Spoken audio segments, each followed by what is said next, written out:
like to introduce you briefly to the audience. So, welcome, Sara Pignatelli. So good to have you here. I thought of you this morning how to introduce you, and I really felt like I want to say my sister in ceremony, that was where we met last year. Mm-hmm. We sat in ceremony together, and it was a night of prayer where, for me, I really invited in community, and I really invited the tribe here in Ericeira, where we live. And it was a night where you shared your music. We shared prayers together. I remember praying about community and bringing in love. It was a very personal and deep night for both of us. And there's something that happens in these ceremony nights when we sit with a teacher plant and we sing and we pray and we share, that creates a level of trust, a level of connection that is what I find very, very unique in our day-to-day. Because it was only afterwards that you invited me over to your place, and we sat with another friend, and we had an evening where we just talked about all things relationships. And it was like, first we connect on a soul level, and then we connect on like a level where we share the day-to-day of our life, our opinions, our worldviews, and all of that. And I got to learn that, you are, for me, like an artist through and through. You are an artist by university degree, but even more important, you are an artist really in life. I see your paintings, I hear your music, I witness how you teach yourself a new art, I witness how you go into deep inner journeys to connect with a new skill, with a new art, to really learn it, to really bring it into your life. You have your own fashion brand. I think it's shoes, right? And kimonos. I had the burnout, and I had to grow up from that. Actually, it was a very important lesson. We will come to that. But so you had a shoe brand, not anymore. Now you have kimonos that you design. Yes. You are I have a vintage business, yes, vintage business. You DJ for ecstatic dance, or I see you with your mics on and really going with the music. So for me, there's like this embodied feminine who really loves to birth new projects, to birth new art into the world. It's something that I see, and when I come to your home, it's always full of aliveness, full of colors. Yeah, it's just something where I feel an embodied, strong woman who knows who she is, who knows her talents, who is open to an ever unfolding journey. And today we are here to talk about relationships, all things that come up in that journey. And with that, you just turned 40. It was the solar return last weekend. See. Let's maybe start by sharing a little bit of your life's reflections. What came up for you just recently? Yeah, when I realized I was becoming 40, I like to write, but I don't like to force it. I think the important message that I have to put out, and I don't mean just for others, I mean for myself. I think the power of, you just mentioned ceremonies and so on, the power of praying and visualizing, it's very, very strong. And we have psychiatrics and MIT research is confirming that. But also the power of writing is it's kind of materializing your thoughts, right? I'm a writer as well. You see my notebook right here. And sometimes I come up with these texts, I try to not overload my social networks with meaningless things, but I try to put something that I would find interesting, someone to tell me. And so I start writing this. What would I enjoy hearing from an adult when I was born? Just to navigate this life a bit more with more, I don't mean tools, but with more guidance, like a compass, like a map. So, and I wrote regarding love, not only, of course, but on this topic, that I really believe that we are a continuation of our parents' story, either genetically, but also we come here to process and ideally transform the values, update them, the values that they give to us through our education. And also we come to learn from their experience. And to be very honest, you know, like I didn't see any women in my lineage, in my family, being happy in marriage. Mm-hmm. So I think at some point it became a bit obvious that dreaming about that could be a waste of time. Dreaming about the perfect marriage or like one day. Yeah. Yeah. You know, it's like we are kind of ridiculous to to have expectations on that, you know, because we look around and we don't have confirmations. So I tried to evolve from that, but I didn't do it alone. It was my relationships that taught me, with the ups and the downs, you know, with the blissful moments, but also with the very dramatic ones. Yeah. That we are this generation that actually have the freedom to fail and to learn from that and to process, to try out new things, to take breaks, to look for partners with more tools, more experience. And yeah, I think this is a good introduction. Yeah.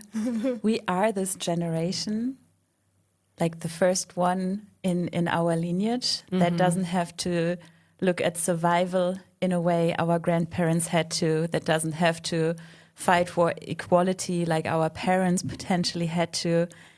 What would you say is like our task in the year 2020 and beyond? What is our task as generation? How to evolve what we think about relationships and potentially marriage? But I'm not even so much talking about marriage. I'm really more talking about, you know, a love relationship, whether it leads to marriage or not. What are we here to learn? I think, first of all, we are all looking for honest, intimate affection, you know, that nurture us, that give us comfort, that makes life sweet and tender, and that doesn't leave an acid taste in your mouth when you turn your back, you know, and you go to your job and you are spending a lot of your energy having heavy thoughts because I shouldn't have talked this way, this touch was not right, my intuition tells me that will go something, you know. I think all of us, even those that are very independent and say that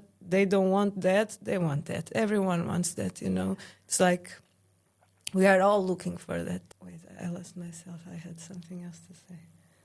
What was the question?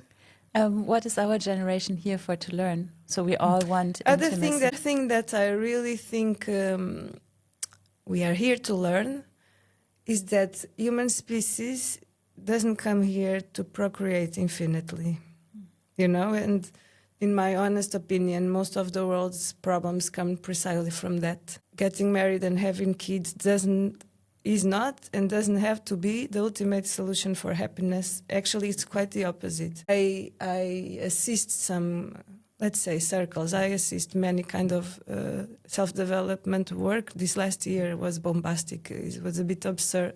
I never thought I would do things I'm doing now, but I think the opportunities crossed and I accepted. And I deal with people and I deal with them in delicate situations where they share their most vulnerable aspects of that moment. And and everyone had so many expectations about this, getting married, having kids, ideals, relationships, and everyone is so disappointed and everyone is kind of a bit lost, you know, and growing up from transforming these pains and somehow into new life models.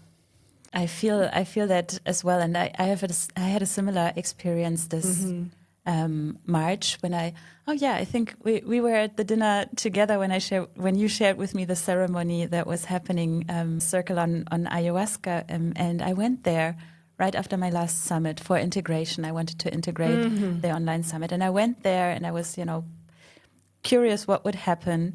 And the biggest teacher or the biggest lesson that I took away from that ceremony was it was 3 elder who came from, was it Peru? Who came from Peru, but it was a mom, a daughter, and an uncle who came, and they came to bring not only medicine but even more so their frequency, their wisdom to us. And I was sitting in that circle and I was looking around 20 people and, we were all there sitting silently, waiting for the evening to begin and dropping into our space. And I felt such a burden, such a heaviness, such a loss of connection, every individual was there alone and on their own, like a tree that was with chopped off roots. And I saw the three tribal family members and I saw how they were each supporting each other and how they were, in their full strength and like full trust in life and connection. And I had this deep pain inside myself of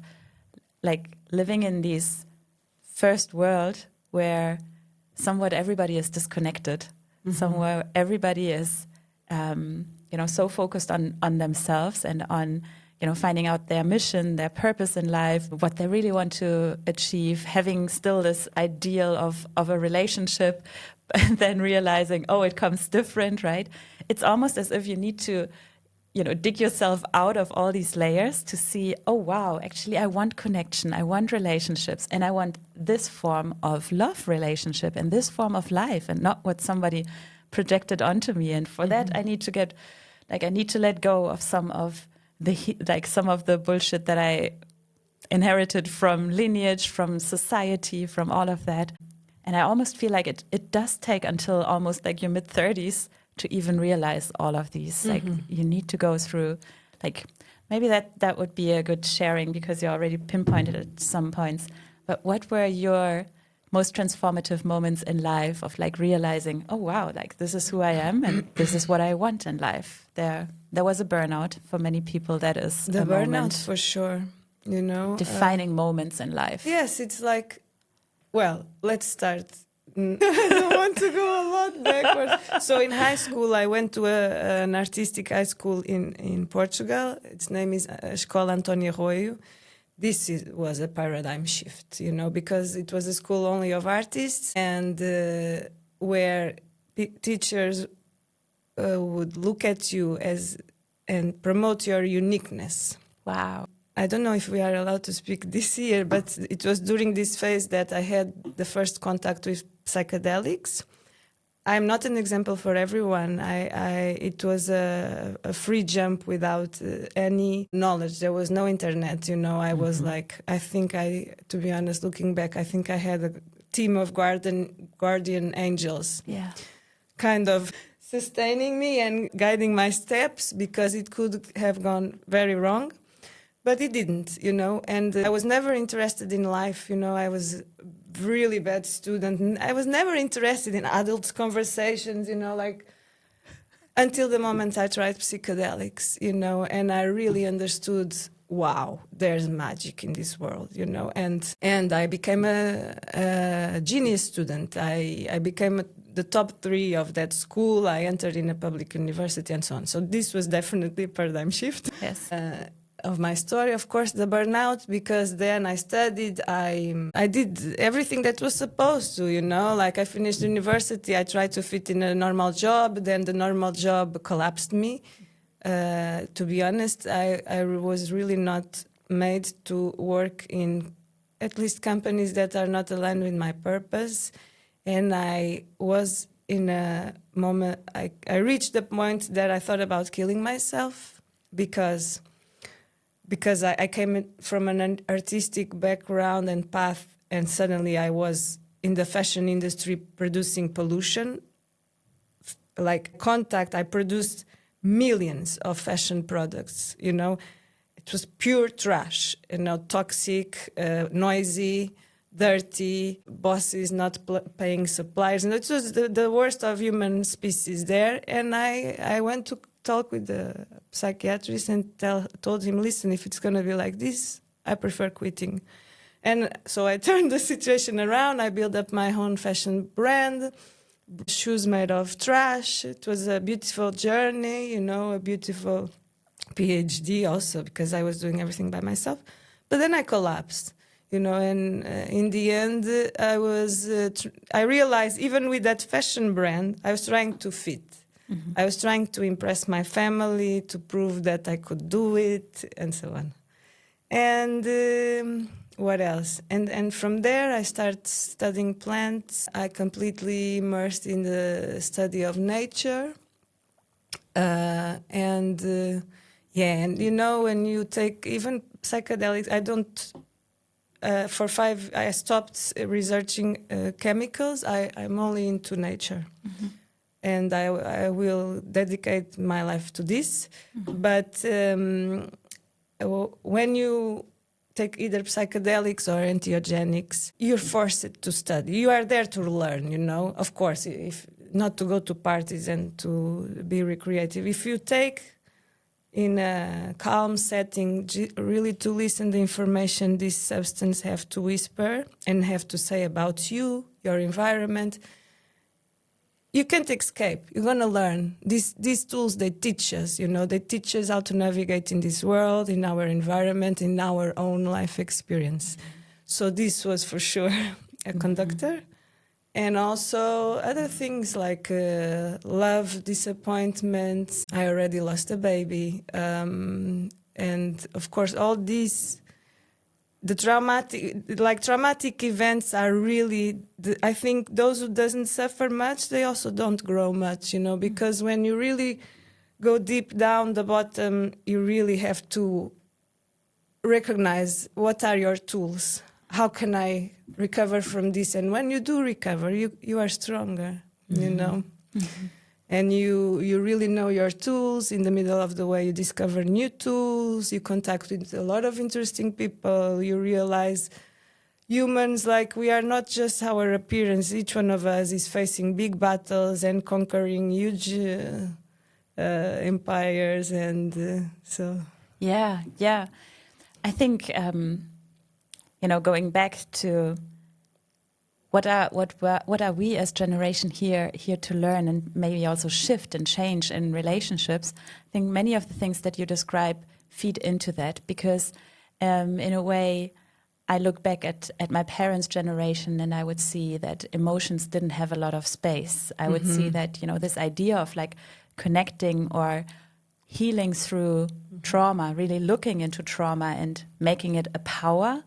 It was not, let's say, it was not often a conscious thing. In moments like that was still the generation that would see any form of nightmares or how you are different from others as something to go to the psychiatrist and, you know, figure out how to fit in better or how to just perform.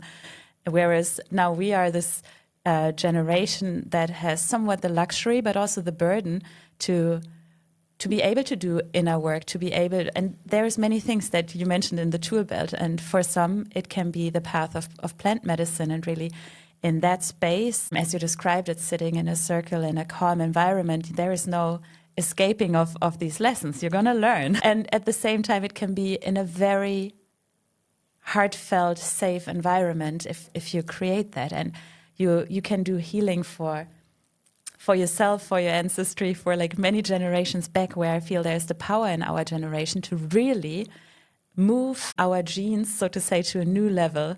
Like the children that are born in this time by these parents have the ability to grow up without the luggage and baggage that is weighing down from past generations, and at the same time with the power and energy of past generations. Like for me, I was giving a talk a month ago on my ancestry 100 years back, over the past 100 years. And it was not a beautiful story, but it was a story of strong women who made sure that every generation was better off than the generation before.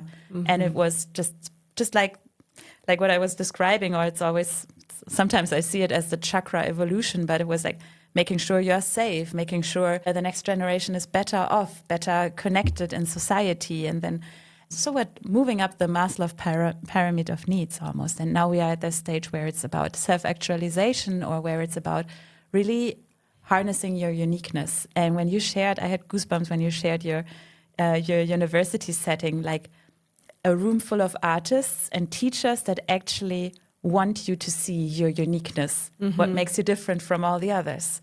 Because I went to business school and nobody had an interest in making me unique. You go to business school and the whole idea is to teach you what to dress, what to say, what to check, like what is the right checkbox to mark, how to fit into those numbers. And in that way, you know, there's like manufacture of people coming out from there. And many do, like some do find their unique path and do want to make live their purpose in life. But nobody had an interest in figuring out what is my uniqueness. It was more like, do this personality test so you can optimize even more, right? And you can, you know, harness your strengths and forget about the weaknesses, or how to somewhat work harmoniously together. And it was only for me in the setting of relationships, love, or friends, or plant medicine that I understood, wait, like I'm actually here to bring my uniqueness into this world. And so in that regard, I feel so connected whenever we spend time with one another. But because I do feel we are still somewhat, sometimes rare in this world. You know, we are the ones with colors, with bringing art out there in the world. Let's talk a little bit about the challenges as 30 plus or 30 and upward women in this world, and being somewhat on your own. I don't like the word being single because I don't feel it's my identity. I feel like there is so much stigmatization around you are a single or you are a couple, and the challenges, like what are potential reasons why a woman is not, and you mentioned it, like you didn't see happy relationships. Why are you not in a relationship? Is that even a goal, a path? And what does it mean to be labeled being single? Well, I don't really think too much about that. It's not. However, I'm single for, if I'm not wrong in my calculations, 8, 9, or 10 years. You know, I ended up my last relationship. I had amazing relationships. You know, I'm really good friends of most of my ex-boyfriends. They are there for me when I have a plumbing problem or a computer problem. It's to them. I call them. You know, it's like, we are friends, and I remember my relationships, and they were long. I remember them with a smile in my face, you know, and I was loved, and so on. But it's important. Not many people have that. Many people in my coachings come with, you know, a broken heart from 10 years, from 15 years, from 20 years, from their first love story, right? And they carry that into their everyday lives. It's something I do cherish if people can really say, I have loved, I was loved, and I keep them in my heart, and they are there for me. See, yeah. And then it's like to put someone in my life, like imagine most of people do that, but like completely share everything, you know. Not everyone is suitable for everything, you know. I do so many things, you know. I'm a bit of an artist, a bit of an entrepreneur, a bit of whatever, you know. Maybe I'm forgetting something here. Not everyone suits in all my aspects, you know. And that's very clear. I hope one day, of course, I have that wish. One day I'll find someone who fully understands what I bring to the table, you know, and somehow cooperate, complement, expand, but also observe with admiration, and I hope one day to bring also that to someone's life. But of course, during this period that I've been single, of course I had affairs, and they taught me a lot. But it's quite kind of obvious for me. When I meet someone, you know, we women, at least I think most of us, we are very intuitive, you know. We have this, when someone starts talking and I start meeting him better, I can understand what aspects of this person I love, what aspects of this person I can live with, and I also identify very fast which ones I cannot live with. And it's a dance, you know, it's like... I had affairs that lasted maybe a decade or all this period, you know, and they exist in their own way. That is not a relationship. Again, well, I come from the city, you know, I'm also a DJ. I come from the nightlife where people are treated and treat each other like fast food. That's not my cup of tea. It's very meaningless and for me dirty, and it's more toxic than nurturing, these kind of relationships for me. Mm-hmm. So I didn't go that way. But I really explored other type of connections, and I mean also sexual connections that didn't involve having a relationship, you know, and putting it out there to the world. But they were extremely important in my development as a woman, and they still are. Even if now I'm having a break, I opted to have a break. I'm in a phase of, also it's related to my studies with plants. The further you want to go in these studies and your sensitivity about your intuition and your environment, it's really important to manage the energy you spend. Mainly the energy you spend with other people, because we are women, you know, we receive. This energy stays inside of us. It feeds our body. It feeds our thoughts. And if you want to deep dive I want to deep dive in my studies more and more. I need to pay a lot of attention to how I spend my physical energy and energetic energy also. Yeah. So, yeah. Yeah. There's this saying, I picked it up, I think, somewhere in the energy circles, that for a woman, she will contain the energy of a man after sexual interaction for 7 years. And in that energy, it's like, it's not just the germs in that sense. It's like whatever he thinks about self-esteem, money, business pressure, this and that. It's like there is an energetic connection. And for her to receive all how he treated her, everything, it can take up to, it can take time. And doesn't even have to be a scientific 7 years. It's more like how many women are aware of the fact that when they let someone in, it's not just a cup of coffee and you pee it out. It's like there is something that stays, and you can do an energetic, so to say, letting go and become conscious about the energies you let in and the energies you send out. For sure. In an ideal world, we should have that in mind. You know, it's a bit like, for example, when you work with or study from indigenous, there's some energy exchange, for example, from, let's put it a bit simple, from rapé blows. You know, if you choose to receive rapé, you should choose the healthiest, strongest, or more creative person in the room. You're not going to choose just someone that is just starting, you know, because you're going to receive this energetic blow into your field, you know. For example, there are I don't want to get into details because it can be very extensive. But for example, as a singer, I already did rituals with spirits of birds, and mentioning that is a spirit of bird is always applied by a human. This human should be a great singer, not just someone who doesn't sing, you know.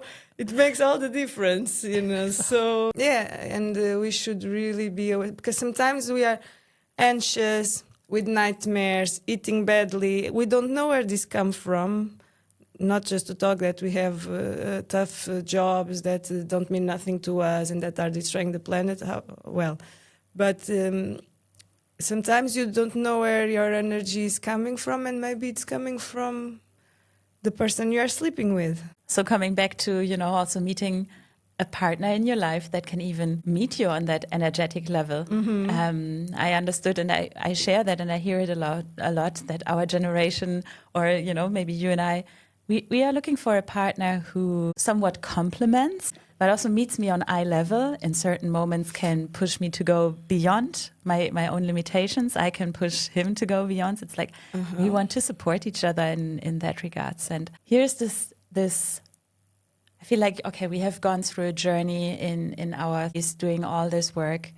Is there a man even meeting us on that level? I was reading the other day a post from, I think it was Nicole Parra, who said, we need to shift our perspective on women that are, you know, in that age range, if they are single. That could be a sign of emotional intelligence. It could be, you know, a sign of secure attachment style, and she really chooses consciously which energy she lets in her body, and potentially there's nobody around her who makes her feel safe, and it's a very conscious choice, much rather than a neediness of, I need to be with someone so that I am complete. Now, I'm complete as I am. Still, I'm looking for a partner who can complement that even further, right? Where we are like 1 + 1 equals, infinity. Something new is created in that relationship. Do you feel that sometimes I have the impression that the feminine and women are oftentimes already ahead of the game in the sense of doing that inner work, and it's almost like, what do we need for men to raise the bar and to meet these women there? Because, so to say, okay, so maybe not everybody is here to raise a child and go beyond that, but there's amazing women who do not have the chance in that regard to pass on their genes and their wisdom to the next generation, or need to find new ways of like passing that on to friends' children. But where are the men meeting her on that level? Well, I think men might be a bit confused because suddenly our role in society changed completely. Before, not long ago, like my parents had that style. My father was pushing my mom to stop working, to be fully independent. Luckily, she didn't do it, and she had a job when my dad passed away, or else we would go to sleep under the bridge. And now we are fully independent. We do our jobs. We know how to cook. We know how to iron our clothes. We learn how to pay our bills. And I think in the deep core of all of us, society knows that we are very strong, Women are really strong. We handle pain much more than men, and we handle even transformation. Like when you labor a baby, first the pain is hitting. It's even a psychedelic experience. How your mind and body and soul change with that, there are no words to articulate, and I think women speak very little about the topic of after having a baby, the transformation, the pain, the recovery. Your body will never be the same, not even the way you think, everything changes, I lost a baby and I start reaching different notes, my voice changed, my creative expression gained a new depth, and men don't have that chance, Of course, they can, grow from traumatic events of losing relatives and so on. I don't want to say we are bigger and better, but in some ways we really are, And I always like to sometimes to refer this, that even when, first of all, I would like to say that things are not, even in indigenous cultures and societies, things are not perfect. Sometimes we look at, these indigenous, they have the formula of... It's not really like that, Even in indigenous societies, male chauvinism is the rule, and even mainly in the spiritual world, women are just taking over now, We have pioneer women alive studying plants that only men were studying and learning from these plants and so on. And men are really... They're making their life difficult because it requires a lot of discipline to study fully a plant and to go to next energetic levels. And men know that we have much more resilience. We deal with pain. We master pain, let's say, unfortunately. And, and... We are not here to take over, but we have a lot to give to this world. And we labor and we carry life inside us. So if women start ruling the world, I believe it will be a more generous world, because our mindset is, our DNA wants to extend life, not to kill, not to make war. We are here to supply and... feed our babies, not to. And when you have a child, when you see another child, of course there are people that are a bit crazy and not balanced. Like I'm an aunt. I have 3 nephews. I'm a very present aunt. And when I look at a child, I feel I'm an aunt also, you know. It's like I'm aunt of every child, you know, because when you really know how to love a child, you don't love just yours, I feel. You love all the children, you know. And sometimes I witness from friends who had babies, couples, the man takes time to understand what it is how to hold, how to interact, and so on. But I don't want to. The goal is always to give inspiring thoughts, so to say, of like seeing things differently, not so much stereotyping. And I do feel like women are only just reclaiming the power of also going through that pain. I mean, our parents were celebrating to not having to endure, let's say, the pain of menstruation in that sense, right? That was the age where medicine was on the forefront of like, take these painkillers and take this pill and all of that. So it was like numbing that intuition or that endurance of that pain. And we are only just regaining or re-owning that this is part of our journey. And it's still a niche of women who go that path. It's still a niche of women who say, no, I want to be in my feminine strength, and actually I want to reinvent what it means to be a strong woman. A strong woman doesn't mean I'm the strong, independent woman. I don't need men. A strong woman is, you know, a woman who knows where her gifts lay, who knows who she is, and who is, you know, ready to be the matriarch of a family, but also, you know, to be a partner and a companion to a partner in her life. Could be a man, and, you know, to make sure that the family endures in long time. It's like, I feel we are only re-understanding what our strengths is, where our powers lay.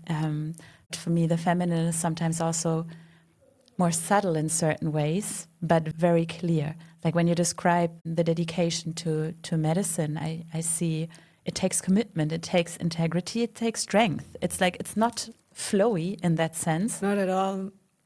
So for me, sometimes there is like a misunderstanding around masculinity, femininity, what it is and what it takes. And a strong woman can be like, I see men and I see they are there who want a strong woman in their life because it gives them meaning. And in that regard, it also pushes them up, right? It's like, when we let go of competition of better and worse, it's like, no, we are in this together. And there is really men who see what it brings to their life to have a strong leader in their family who makes sure that the next generation will be better off. The next generation will be equipped with all those gifts. I think we also should mention the role of art in this education.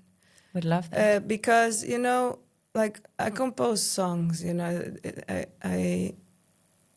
I find I compose songs about the most important topics of my life. But if I turn on the radio now, they're talking about heartbreaking, like amorous triangles that he left me with. You know, what are we teaching our children with this art? You know, what future are we building with these songs? And, you know, I think, I think also I like a lot to share the role of art in this education, in this raising awareness of how to love better, how to interact more harmoniously with the surroundings, how to evolve better, you know, how to use because you are speaking about the powerful woman and so on, but I think I'm aware that I became quite good in being vulnerable, you know, and I think that's my biggest power. Well, I'm still learning. For example, in relationships, I'm definitely learning because I come from this tough mom, and the generation of our parents, most of them were not taught how to demonstrate love. So I have to relearn. I have to re-educate myself of how to be vulnerable in relationships.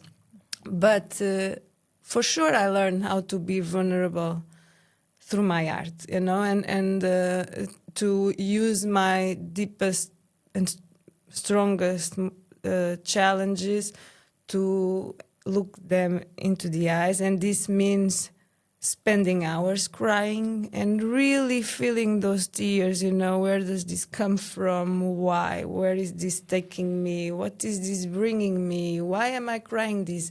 For sure, I'm not the only one in this world crying about this topic, you know, and how many women out there or humans are sensitive about this topic? How can I put this as an art form and just remind others that my story is not just mine? Most of us are crying for the same things, being challenged with the same things, of seeing of us suffering, of our own suffering, but also of seeing our dear ones suffering, either with disease or depression or whatever. Their expectations not being met, and so on. Having said that, yeah, I like to raise awareness for the artists out there that we have a big role in educating, in showing how it can be done differently. Most certainly, I mean... And in this context, I'm sorry, just for me not to lose myself.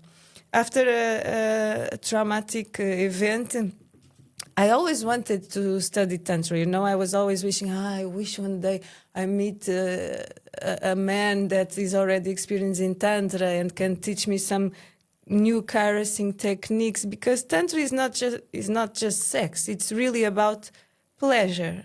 And to be honest, I already had incredible pleasure, just someone massaging my hand, you know. And sometimes couples lose it. Oh, I have friends that they had babies, they don't have sex anymore because they were not taught how to create a container, a space for pleasure, even if just 10, 15 minutes per day with each other, you know. We were not taught, mainly in the cities, you know, where, again, people treat each other like fast food, and it's like you say hi to a person and give 2 kisses. Suddenly, with 2 bottles of wine, you are in penetration. You know, it's a big jump. You know, there's a long way we should go and experience until the penetration happens. And what? Well, I didn't find this partner, but I went to study Tantra by myself. And yes, and in the Tantra community, I had affection experiences that are really amazing, and that are teaching me the vocabulary, the touching techniques that I am now able even to share with friends, men or women, you know, because I'm learning to receive and to give affection. And I like to tell this story because it happened very recently. I had a friend that I was passing a very challenging day, because one of my best friends, she went to hospital, and I was processing that information and preparing myself to support her in the best way. And I shared this with my friend, and he really caressed me. We laid down talking. I was crying, and he was caressing me, you know. And he knows my journey, that I lost a baby, that I'm in this path of trying to heal my sexuality and the sexuality of my lineage. And it was beautiful, because at some point in the conversation, he did a prayer to my womb, you know. This man did a prayer to my womb to prepare it for my next man. And this is the man we need. The man that, when they are with us, in this case, it was not affectionate, it was a friendship only. But even if it's affectionate, and if it's not forever, that man can prepare us to be better, to receive better, to feel safe, to feel nurtured. And they want the same, you know. Thank you for sharing that story. I love that. I love that it touches upon, like, it's how to prepare for future, how to show up for one another, how to even cross something that oftentimes it's so shameful in friendships. Like, even in friendships, it's not that common that we have, you know, a plan of how to behave, like praying for the womb of my friend, right? It's like unheard of. I need to invent that. I need to hear that to even think of it. But it's so beautiful because it supports you into the future. And sometimes I say, when I'm working with an individual and they are coming through heartbreak or through journeys of jealousy, to also send a thank you to the partners in the past, be it their partners or to the future partner that comes, to, you know, the woman or the man that helped become that person. Because so often we are so in the here and now, which is great to be in the here and now, but so caught in,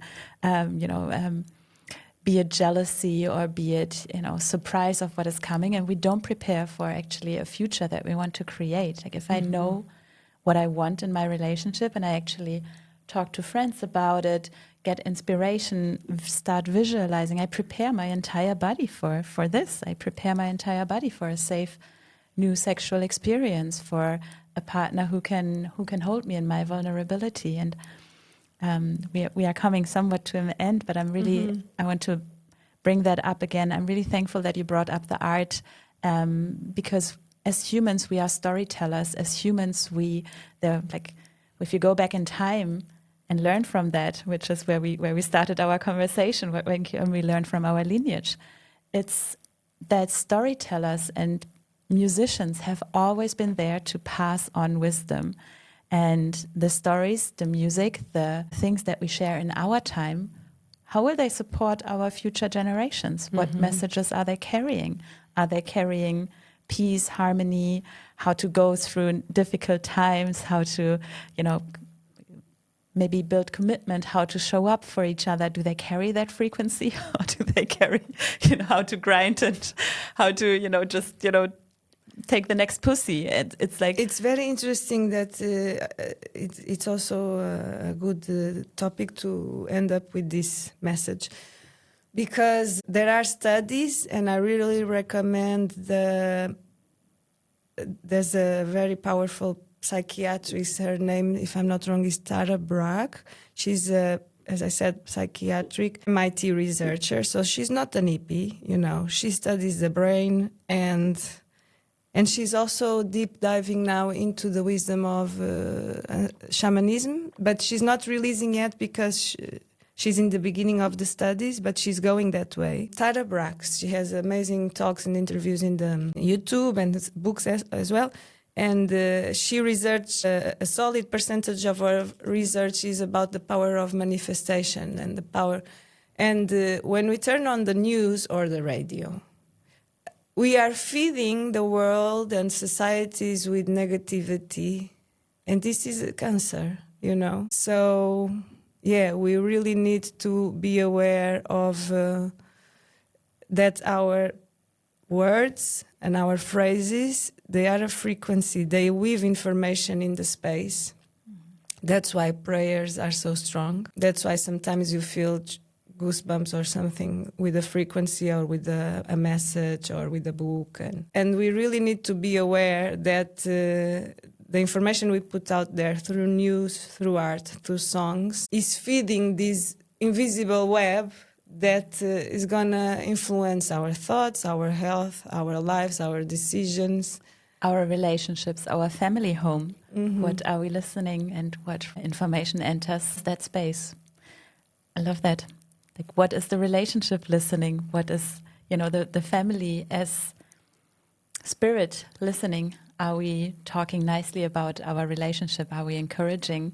I have the saying that a relationship is an entity itself. So you and I, and how we talk about our friendship, our journey together, do we talk about it in an encouraging way?